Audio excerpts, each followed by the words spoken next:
नेपालमा टिकटक ब्यान हुन साथ गुगल ट्रेन्डले हामीलाई के बताउँछ भने कि धेरै नेपालीहरूले गएर गुगलमा चाहिँ फ्री VPN हैन हाउ टु युज VPN भनेर टाइप गरिरहनु भएको रहेछ र आज चाहिँ म तपाईलाई यस्तो एउटा टिप्स एन्ड ट्रिक भन्न गइरहेको छु जसलाई युज गरेर चाहिँ तपाईले VPN चलाउनै पर्दैन तपाईले इजिली टिकटक एक्सेस गर्न सक्नुहुन्छ। अब आजको भिडियोमा तपाईहरुलाई भन्न गइरहेको छु DNS को बारेमा। अब DNS र VPN मा के फरक छ भन्दाखेरि नि VPN तपाईले युज गर्नु हो भने चाहिँ तपाईको इन्टरनेट कनेक्सन स्लो हुने गर्दछ किनभने तपाईको इन्टरनेट कनेक्सन चाहिँ VPN सर्भिस प्रोवाइडरसँग कनेक्ट भएर रिडाइरेक्ट भएर मात्र साइटहरुसँग कनेक्ट हुने गर्दछ।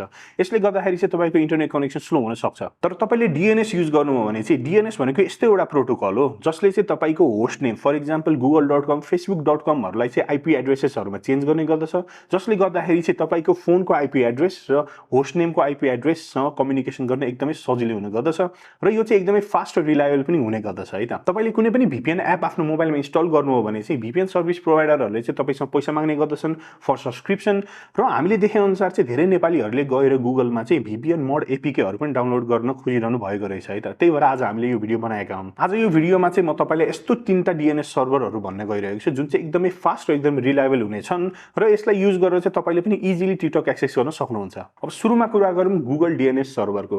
अब तपाईलाई थाहा थिएन होला कि गुगलले DNS सर्भर पनि प्रोवाइड गर्छ भनेर तर हो। तपाईलाई गुगलको DNS सर्भर कनेक्ट गर्न मन छ भने चाहिँ यसको DNS रहेको छ 8.8.8.8 र यसको अल्टरनेटिभ DNS सर्भर रहेको छ 8.8.4.4। अब यस्तै अर्को रिलायबल र फास्ट DNS सर्भर रहेको छ क्वाड 9 भन्ने र यसको DNS सर्भर रहेको छ 9.9.9.9 र यसको अल्टरनेटिभ DNS सर्भर रहेको छ 149.112.112.112 र लास्टली हामीसँग छ क्लाउडफ्लेयर को DNS सर्भर जुन चाहिँ धेरै मान्छेहरुलाई थाहा छ जस्तो लाग्छ मलाई र अननोइङली पनि धेरै मान्छेले युज गरिरहनु भएको छ होला र यसको DNS सर्भर रहेको छ 1.1.1.1 र यो चाहिँ एज एन एप स्टोर र प्ले स्टोर दुवैमा अवेलेबल छ।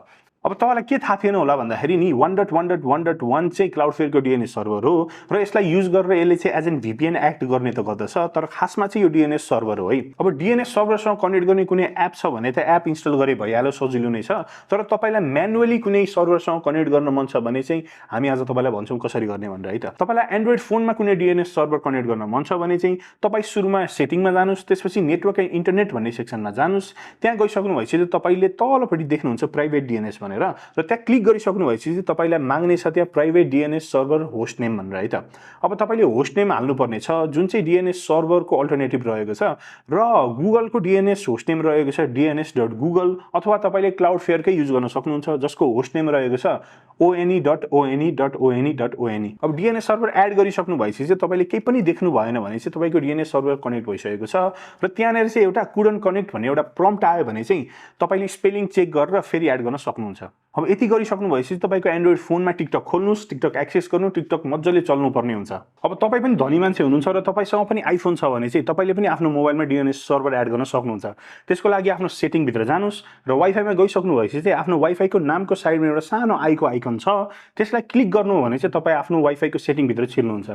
अब तल स्क्रोल गरेर DNS भन्ने सेक्सनमा जानुस् त्यहाँनेर कन्फिगर DNS मा क्लिक गर्नुस् है त। नेक्स्ट म्यानुअलमा क्लिक गरिसक्नु भएपछि एड सर्भरमा क्लिक गर्नुस् होला। यहाँ चाहिँ तपाईले डाइरेक्टली DNS सर्भर एड गर्न सक्नुहुन्छ। फर एक्जाम्पल 1.1.1.1 8.8.8.8 अथवा 9.9.9.9 यति गरिसक्नु भएपछि चाहिँ तपाई आफ्नो टिकटकमा गएर खोल्नु होला टिकटक मज्जाले चल्नु पर्ने हुन्छ है त। अब नेपाल सरकारले टिकटक बन्द गरे पनि तपाईले यो टिप्स एन्ड ट्रिक्सहरुलाई युज गरेर चाहिँ टिकटक अझै पनि एक्सेस गर्न सक्नुहुन्छ र धेरै मान्छेहरुले चाहिँ अहिले पनि एक्सेस गरिरहनु भएको छ यही DNS सर्भर अथवा VPN हरु युज गरेर। अब तपाई कुन चाहिँ VPN अथवा DNS प्रिफर गर्नुहुन्छ हामीलाई आएर कमेन्टमा भनिदिनुस् होला। यो भिडियो मन पर्यो भने लाइक गर्न चाहिँ नबिर्सिनु होला। Thank you.